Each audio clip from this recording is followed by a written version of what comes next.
This public hearing of the Baltimore County Council will now come to order. Good afternoon, ladies and gentlemen. My name is Kathy Bevins, and I am the chair of the County Council and also represent the 6th District. I welcome you to this public hearing on the proposed 7th District zoning map. As with our legislative sessions, work sessions, public hearings, since the COVID pandemic began, we are convening these public hearings virtually via WebEx video teleconference. I would like to introduce my colleagues. Councilman Tom Quirk represents the 1st District. Good afternoon. Councilman Izzy Batoka represents the 2nd District. Hello, everybody. Councilman Wade Katz represents the 3rd District. Good afternoon. Councilman Julian Jones represents the 4th District.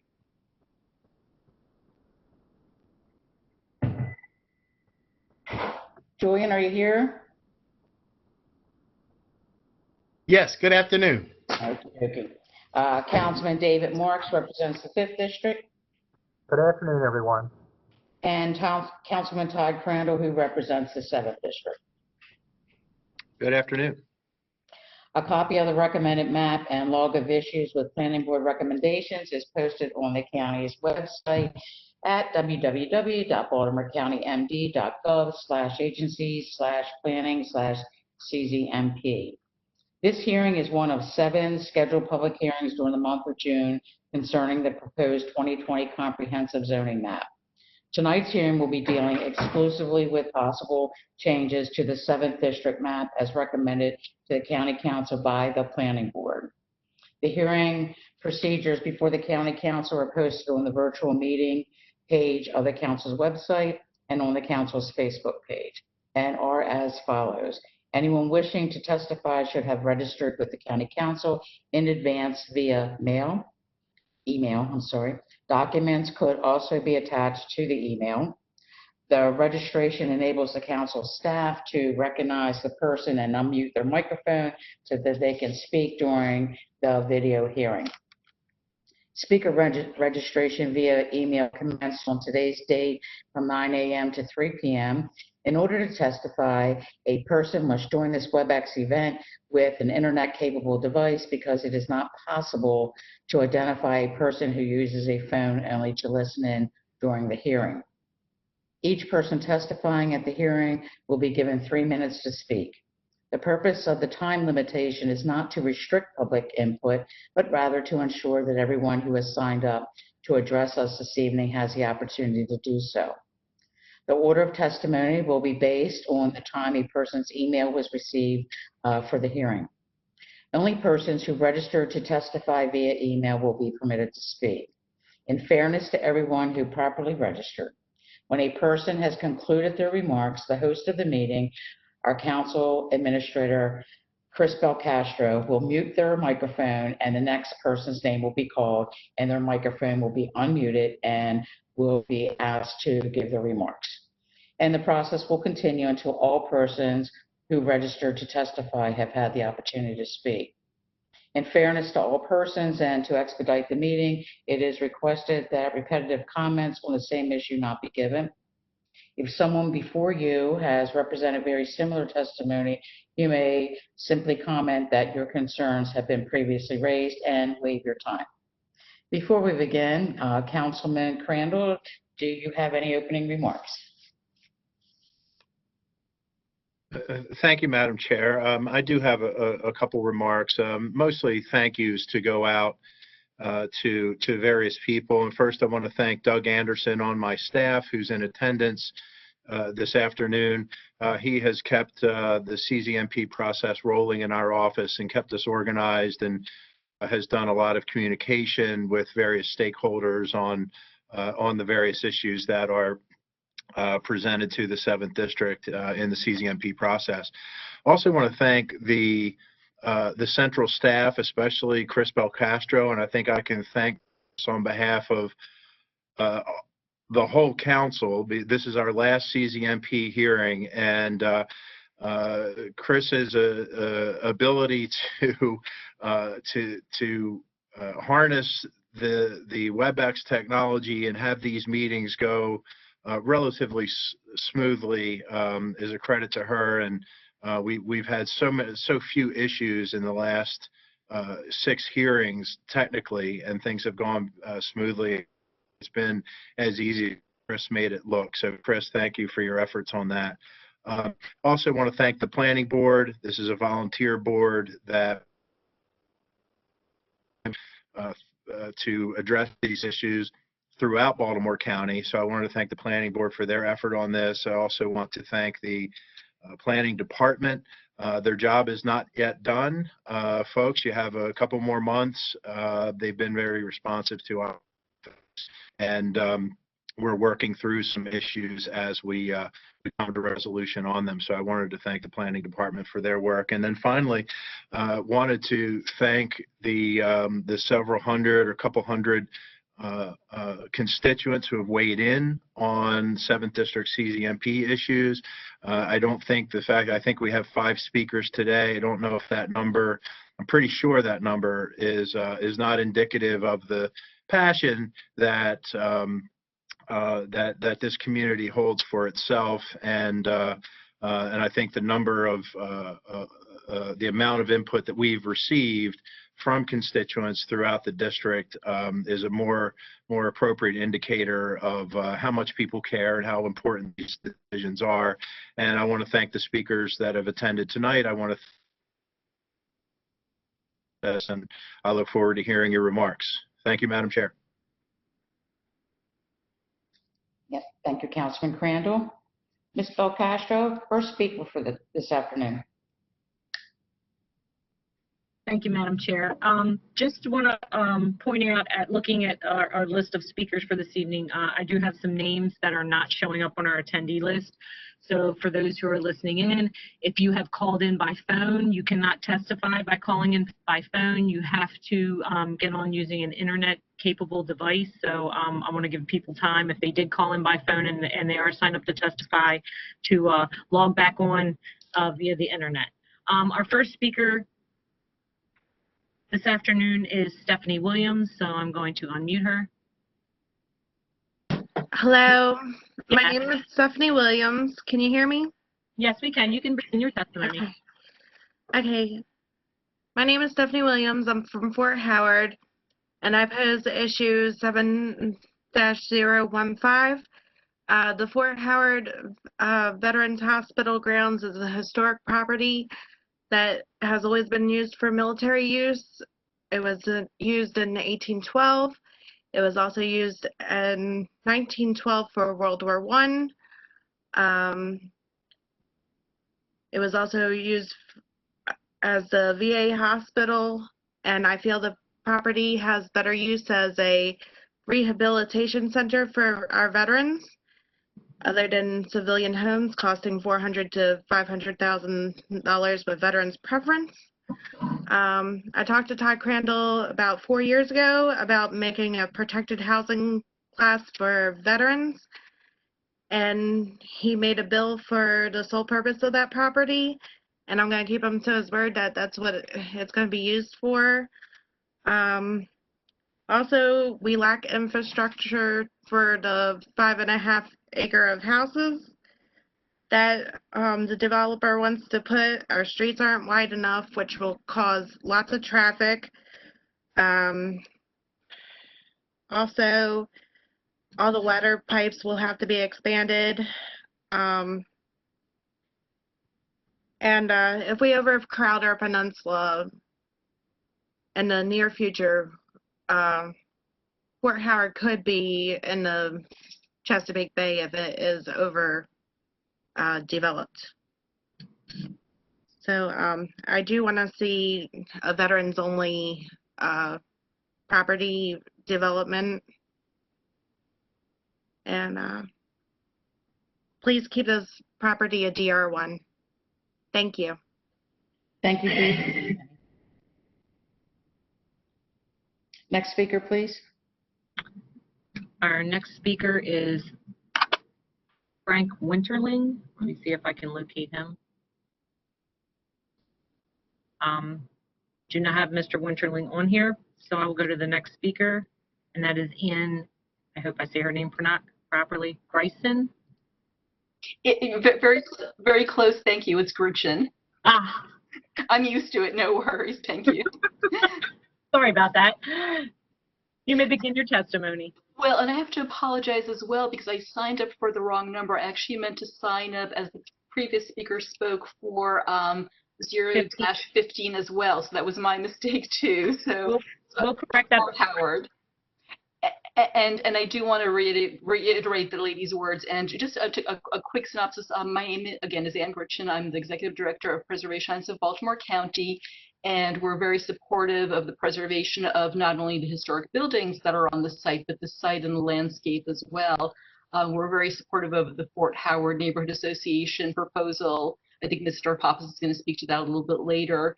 But again, with historic preservation, it's not just about the buildings themselves, but it's also about the site and how the landscape fits and is part of the history of the property.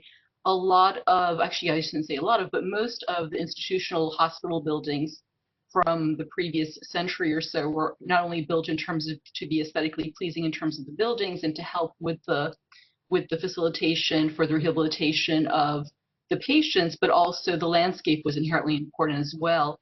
And having more homes, on the property, there's really no way to mitigate not changing that landscape as well. So I time to the rest of the folks with the Fort Howard Neighborhood Association, other organizations in support of keeping the zoning as is on the historic Fort Howard property.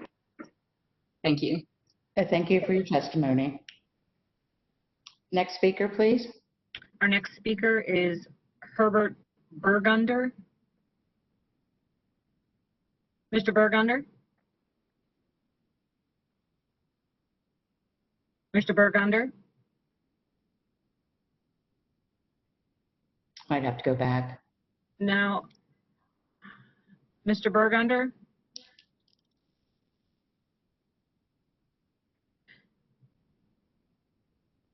I think he is muting himself after I'm unmuting him. Let me try him one more time. Mr. Burgunder? Yes. Okay. Yeah, I Sorry did about not that. reach your microphone. That's okay. You may begin your testimony.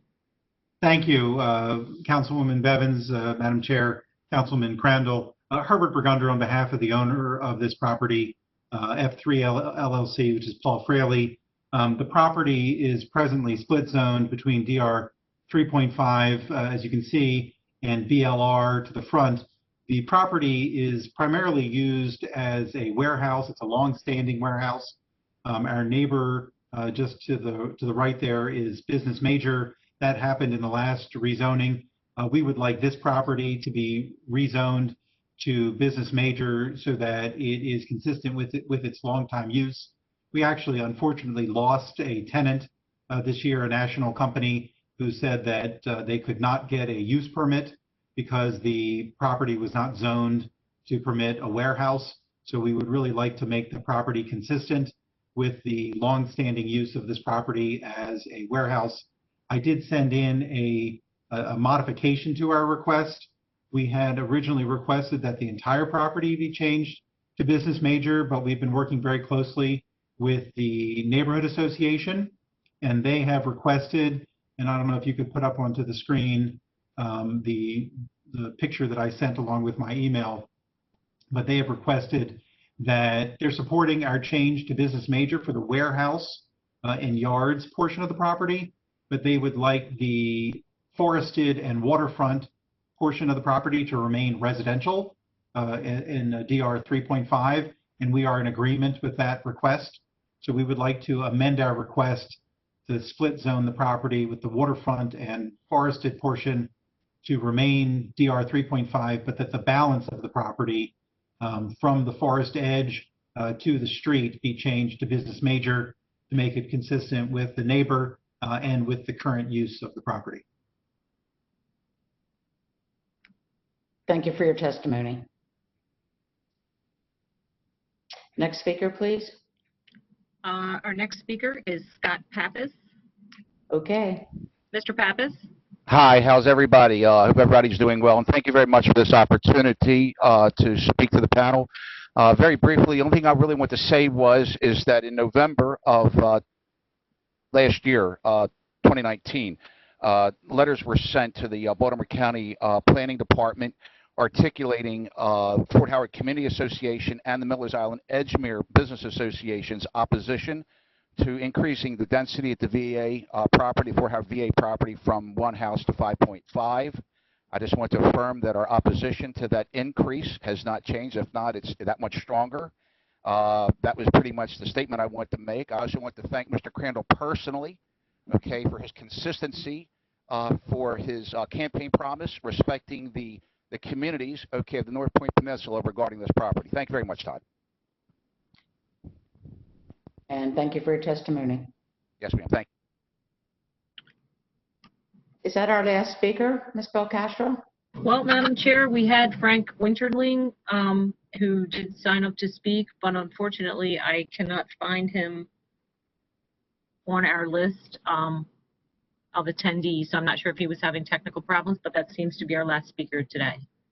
Okay, I think that's maybe the shortest CCMP in my history of 10 years on the council. I want to thank everybody for the last few weeks and their participation in this process. As Councilman Crandall said, you know, our planning board members are strictly volunteers, and it's a very consuming job, not just year-long with the monthly meetings, but at this time during CZMP, it's a lot of work, it's a lot of time away from their families and their business, so we owe them a lot of gratitude for all the work that they do. And the department of our planning board department as well.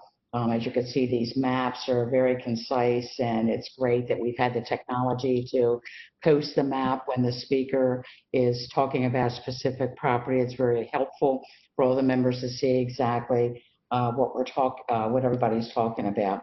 I also want to thank the central staff for all their work during this process, and Chris Belcastro, our administrator, and our secretary, Tom Bostwick.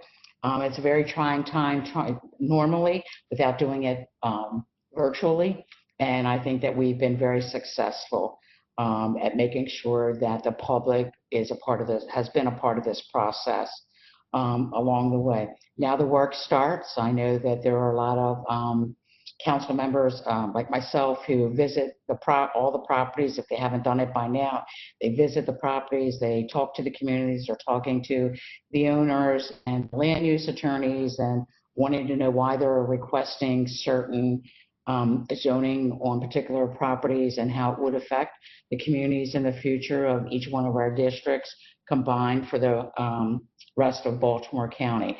So we have almost 2 months to make those decisions. And I'm sure that there are a lot of folks out there who will be following up with their council members over the next 8 weeks or so. I want to thank the public, especially those that are technically challenged like myself, who made it a point to make sure that they were heard or speak for their communities. And, you know, 4 o'clock, you may have still been at work or in the middle of something, and you were still able to make the calls and get in. So I think that each one of us are very grateful for our communities and this process that happens every 4 years. And we'll be voting and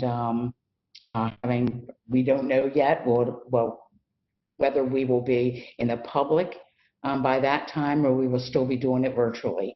So stay tuned for that. So thank you, everybody, and thanks for participating, and everyone take care and be safe.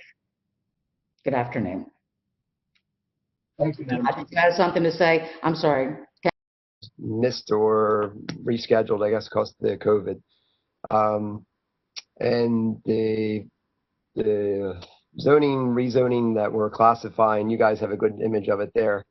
I got to tell you, the area is probably, I don't know how familiar you are with Turkey Point Road area, just across from Chesapeake High School, that area there. Have any of you been down that way? Yes. I want to just give a point of reference. You know the little bar restaurant Lenny's across the street from the Chesapeake High School? No, not ringing. Yes. Yes. I'm sorry. No, it's okay. So So the area that Lenny sits on is actually bigger than the area that we're talking about on this RV area, based on the dimensions that I've taken on these maps. So the other point is that these RVs have been parked there for over 20 years without an impact with the community.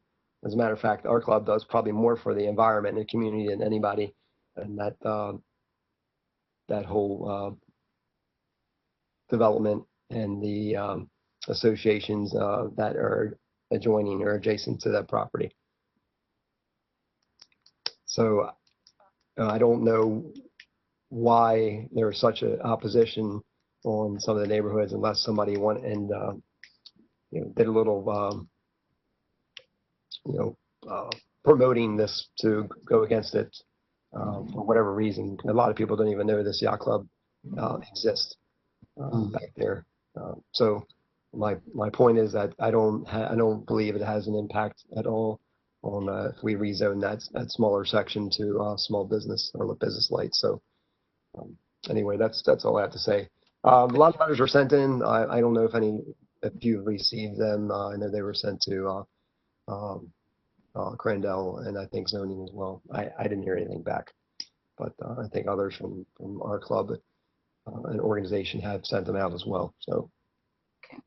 All right. Well, thank you for hanging in there and so you could give your testimony, sir. We appreciate it. Well, thank you, Kathy. I appreciate it. And Yep. I appreciate you letting me speak. Yep, for sure. Have a good night. Yes, sir. Madam Chair, I think that finally concludes our speakers for this afternoon. Okay, all right. Well, that was worth hanging on for the two people. Sometimes it's challenging to get onto these things, so that was good. That was good. All right, so everybody have a good night and take care until next time. Thank you, Madam.